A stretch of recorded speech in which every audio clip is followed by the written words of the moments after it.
We teased it last time, and now Uh-oh. we're talking about Cosby. We're going to talk about Cosby. Yeah. So it took me a little bit to get through this 4-hour exhibition of this what is a docu-series in 4 parts. I actually listened to an NPR show about it as well. Kamau Bell, who you may know as a comedian, he's a 5-time Emmy Award winner for his CNN show, United Shades of America. Probably the best person to dive in to this subject. And 60 women were found who were sexually assaulted by Cosby within his 50-year reign of television. And it goes from there. Who knows how many women actually were sexually assaulted? Those are the ones they found. And they set the series up as a timeline. So you see him from when he came out as one of the first accepted Black comedians, and a very good one, very personable, stage presence, intelligence.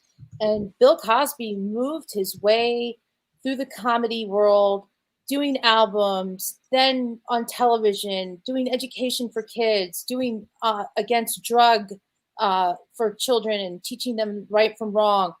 Fat Albert, oh my God, I lived for that show with every Saturday morning with my brothers. We watched it religiously. He brought Black and white America together. And then from there, he became a bit of a force in his Cosby show. And again, the networks saw how he united everyone. He wasn't just for one segment of society, he was for everyone.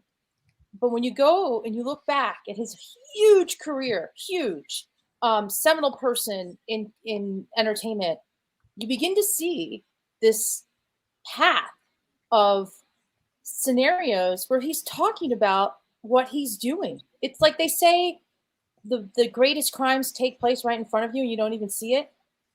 He was talking this bit about the Spanish fly, which was a drug that you would give women, and Hello America is what he said on the King show. And Larry King was totally obsessed in this interview about what he was talking about.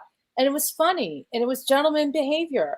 And then as he moves along, he is a gynecologist on the Cosby Show. His office is in the basement. There are all these little things. It's like they say it's a breadcrumb. And what Kamau did, which I think is an amazing thing, is he did not want this topic and Bill Cosby to be allowed to exist without having everyone get their say, and recognizing that these women couldn't talk to each other. And this is my personal opinion, because they all existed in worlds that they would never meet.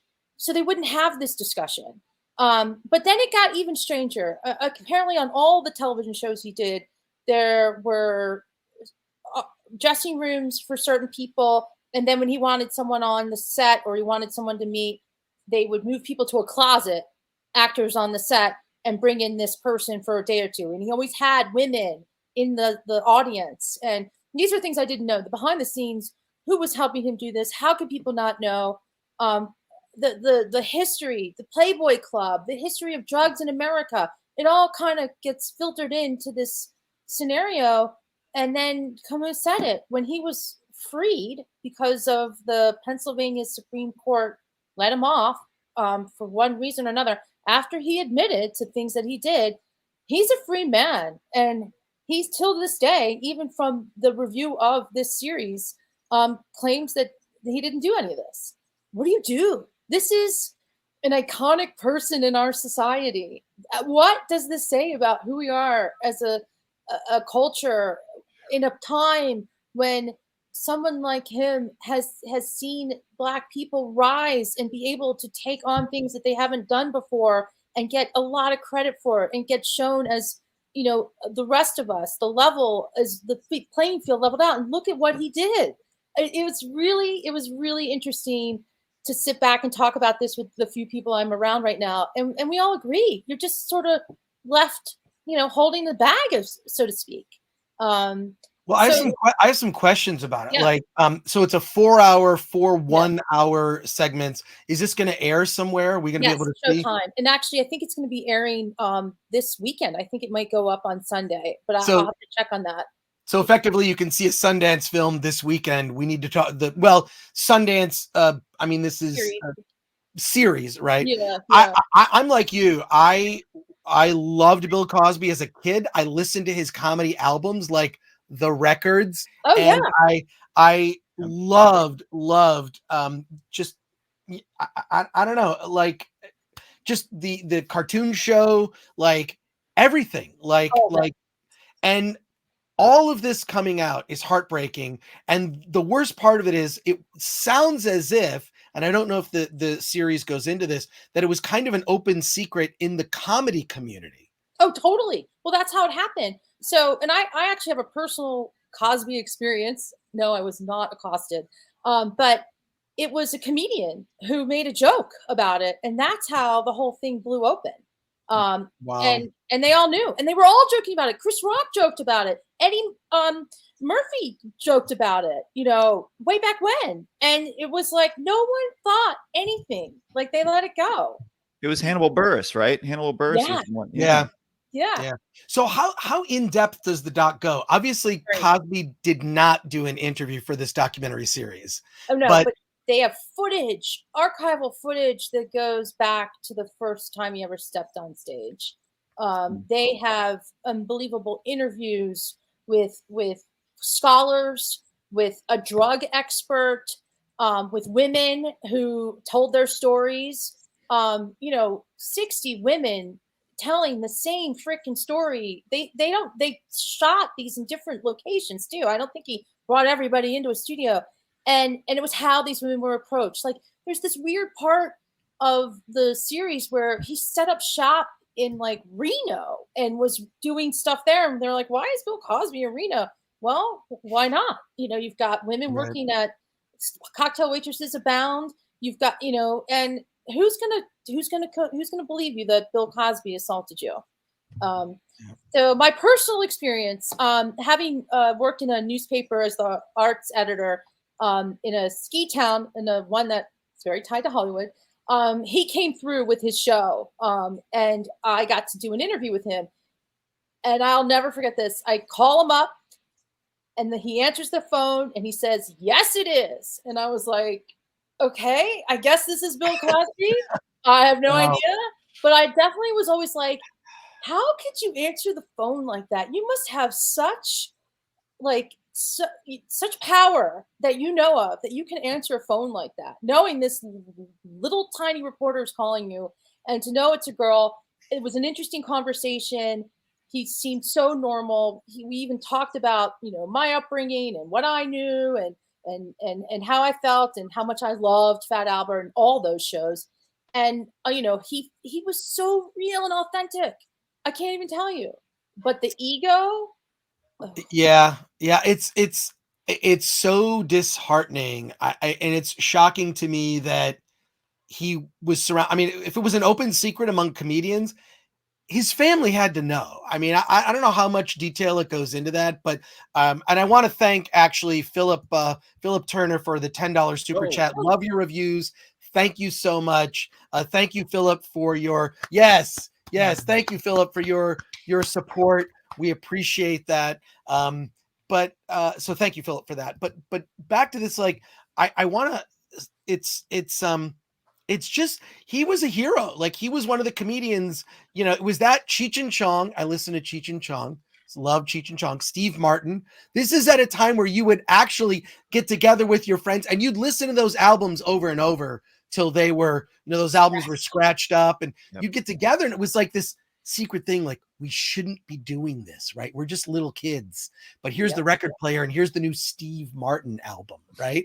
And we just get together and listen to them. And Bill Cosby. Oh my God. I have memories of Bill and the Fat Albert Show. I just love that show. Like, from the music to like him giving these little come here Timmy like lessons, right? Come here Timmy is a term from television, if you know what that is. Yeah. You can look that up. But he would give these sort of like lessons to the camera, so the live action part, and he would try to explain, or there was like a moral lesson. But of course, it comes out the guy giving you the moral lesson is a dirtbag. Monster. Is it? Oh my gosh. Yeah. And how about this? What was super cool is that when he was doing I Spy with Robert Culp. Robert Culp, he like called out Hollywood, where we're the black stunt actors, we're the black, you know, actors for our stand-ins, and he changed that system so that there were black stunt actors, and there were he called out things and changed like industry know-how and how it went down, and so he was like a dual personality. I think that he lived a double life, and he made his entertainment life and his work and the education part of his life with his doctorate, and everybody kind of questions whether he wrote his thesis or not, who knows.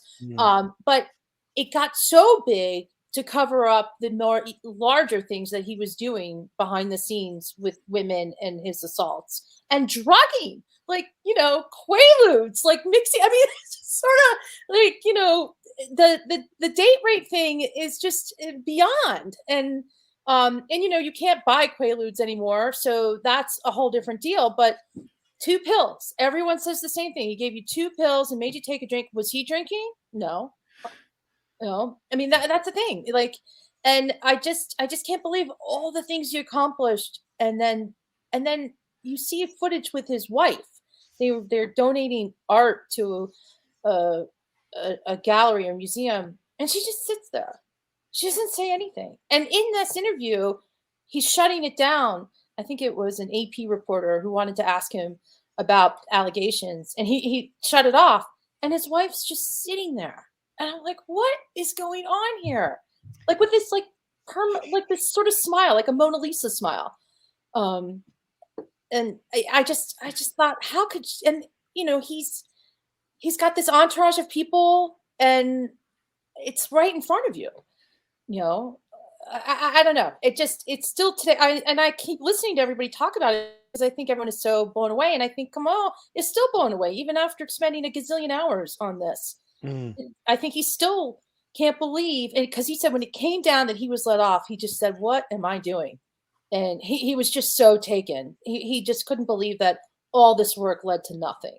Well, it's a tragedy, and in particular for the women who didn't feel they had any sort of power to speak up. You can always count on Sundance for uplifting movies. Well, at least someone like that can't be president. Yeah, yeah, yeah.